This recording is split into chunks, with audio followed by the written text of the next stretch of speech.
कियारा ने झुंझलाते हुए वीडियो देखा। उसमें एक कार दिख रही थी। ये वही कार थी जिसने कियारा की कार को टक्कर मारी थी। तब वेद ने वीडियो जूम किया और उसमें बैठा एक आदमी कंपनी का आइडेंटिटी कार्ड पहने हुए था। वेद ने पूछा, देखो ये आदमी कुछ जाना पहचाना सा लग रहा है ना? कियारा उस आदमी को देखकर हैरान रह गई।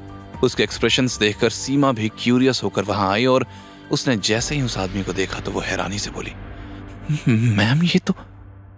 लेकिन कियारा अचानक पलटकर कमरे में आकर बैठ गई। उसकी आंखें नम थी।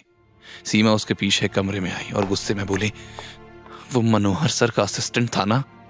कियारा की आंखों से आंसू बह निकले और वो बोली, मेरे अपने ही इतने नीचे गिर गए हैं कि मेरी जान लेना चाहते हैं। वेद ने यह सुनकर नरमी से कहा, जब से शहर आया हूं एक बात तो समझ आ गई है, पैसा और ताकत पाने के लिए इंसान शैतान बनने में 1 सेकंड नहीं लगाता। और अगर हमने जल्दी कुछ नहीं किया तो अगली बार शायद तुम्हें बचाने वाला कोई ना हो। ये सुनकर कियारा रोते हुए बोली, तो अब क्या करूं वेद? सब मेरे अपने हैं। दादी को पता चला कि उनका परिवार एक दूसरे की जान लेने पर उतारू हो गया तो वो सह नहीं पाएंगी। वेद ने मुस्कुराते हुए कहा, अरे दादी इतनी कमजोर नहीं जितना तुम समझती हो। वो बरगद का तना है। अकड़ और मजबूती के साथ ऐसी बातों से उनकी जड़ें नहीं हिलने वाली। उन्हें तो शायद पहले से पता होगा उनके परिवार की हरकतों के बारे में। कियारा ये सुनकर चुप हो गई। फिर वेद ने धीरे से उसके पास आकर कहा, तुम इस बारे में किसी से बात मत करना, बस आराम करो, मैं कंपनी जाकर सब संभाल लूंगा, ओके? ये सुनकर कियारा ने पूछा, तुम ये सब मेरे लिए क्यों कर रहे हो? वहीं सीमा कभी कियारा को देखती तो कभी वेद को। वो बस इंतजार में थी कि वेद किसी हीरो की तरह डायलॉग मारेगा और कियारा खुश होकर हीरोइन की तरह गले लगा लेगी। लेकिन वेद ने जो कहा उससे कियारा और सीमा दोनों की ही फैंटेसी किसी बबल की तरह फूट गई। वेद कंधे उचकाते हुए बोला, तुमसे किसी ने कहा कि मैं ये तुम्हारे लिए कर रहा हूं? ये सब तो मैं अपने लिए कर रहा हूं। ये कहकर वो पलट कर निकलते हुए मन ही मन बोला, कंपनी मेरी है तो इसकी गंदगी भी मुझे ही साफ करनी होगी ना। उसने तुरंत कंपनी के हेड सिक्योरिटी गार्ड को कॉल किया। वहीं दूसरी तरफ आरके इंडस्ट्रीज के ऑफिस में समीर सिंह यानी कंपनी का वाइस प्रेसिडेंट कियारा के कैबिन की तरफ बढ़ रहा था। उसने सामने एक डेस्क की तरफ इशारा किया और वहां बैठे जूनियर असिस्टेंट नवीन से कहा, सुनो, ये टेबल हटाओ यहां से। ये एमडी का ऑफिस है या साइबर कैफे? हर जगह डेस्क लगा रखी है। नवीन ने हिचकिचाते हुए बताया, लेकिन सर ये असिस्टेंट वेद सर की डेस्क है। यह सुनकर समीर ने भौहें चढ़ाकर पूछा, व्हाट? वेद सर? किसने परमिशन दी कि एमडी के 3 असिस्टेंट हों? सैलरी क्या वो अपने पर्सनल पॉकेट से दे रही थी? बोर्ड ने अप्रूव किया था क्या? सुन लो, अब आरके इंडस्ट्री में रिश्तेदारी नहीं चलती, हटाओ ये सब। लेकिन नवीन थोड़ा हिचकिचाया, लेकिन सर। तब समीर भड़क उठा, तुम्हें लगता है कि कियारा के पीछे पीछे घूमकर तुम कोई पोजीशन हासिल कर लोगे? तुम्हारी मैडम कियारा ऑफिस नहीं आएंगी और अब तुम्हें मेरे ऑर्डर मानने हैं। ये सुनकर नवीन ने सर झुका लिया और टेबल साफ करने लगा। समीर मुस्कुराते हुए केबिन के अंदर आकर कियारा के चेयर पर बैठने ही वाला था कि तभी धड़ाम की आवाज के साथ दरवाजा खुला और वेद ने बड़े स्वैग से ऑफिस के अंदर एंट्री ली। उसे देखकर समीर गुस्से में चिल्लाया, तुम यहां क्या कर रहे हो? निकलो यहां से।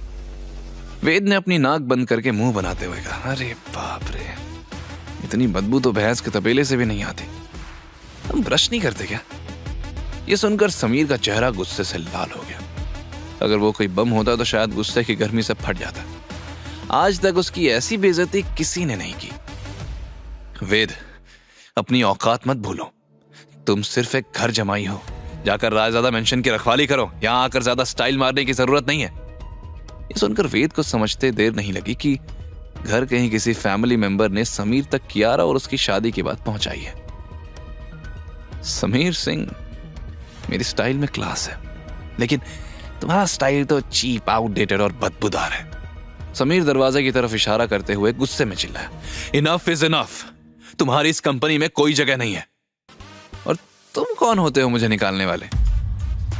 अब तक तो उनकी बहस की खबर पूरी कंपनी में पहुंच गई और लोग कैबिन के बाहर जमा होने लगे थे। वेद का सवाल सुनकर समीर ने घमंड से जवाब दिया, बोर्ड ने आज सुबह मीटिंग में मुझे एक्टिंग प्रेसिडेंट चुना है और अब सारे फैसले लेने का हक मुझे है। वेद मुस्कुराते हुए बोला, तुम एक्टिंग नहीं ओवर एक्टिंग प्रेसिडेंट लग रहे हो।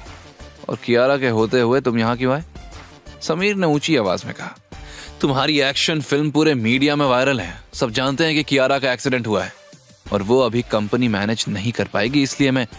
वेद ने तिरछी नजर से ही समीर को देखा और फिर धीरे से उसके कान में कहा, मैंने सुना है तुम्हें चाइनीज खाना बहुत पसंद है।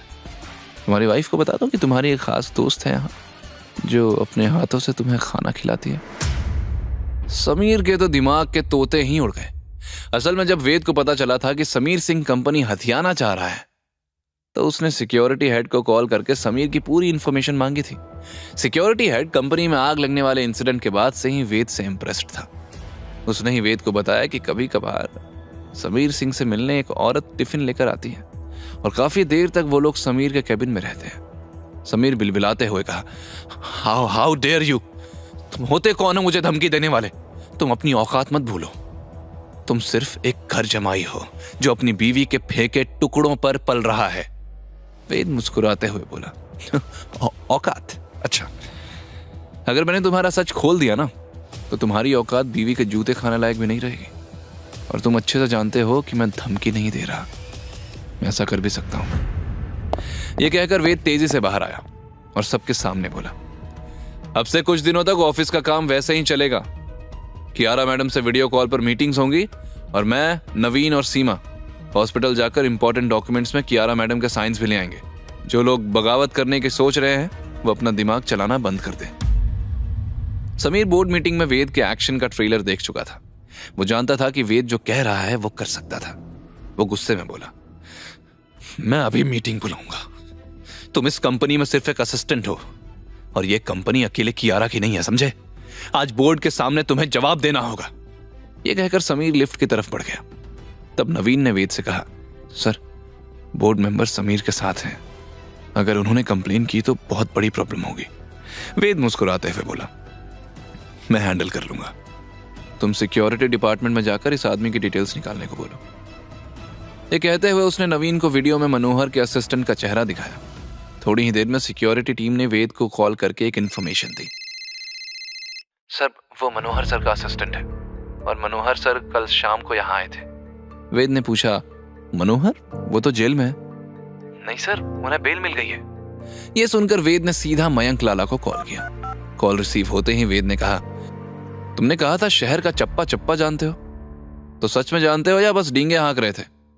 मयंक प्राउड आवाज में बोला, ये शहर मेरा है और मैं सब जानता हूं। वेद ने जवाब में कहा, ठीक है, तुमने कहा था कि अपने डैड की ट्रीटमेंट का एहसान चुकाओगे, तो अब वक्त आ गया है। मुझे 2 आदमियों को ढूंढना है।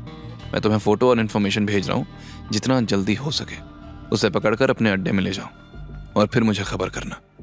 मयंक ने हामी भरने के बाद कॉल डिस्कनेक्ट किया और तुरंत काम पर लग गया। करीबन 1 घंटे बाद ही वेद के पास मयंक का कॉल आया। वो दोनों मुंबई से भाग रहे थे।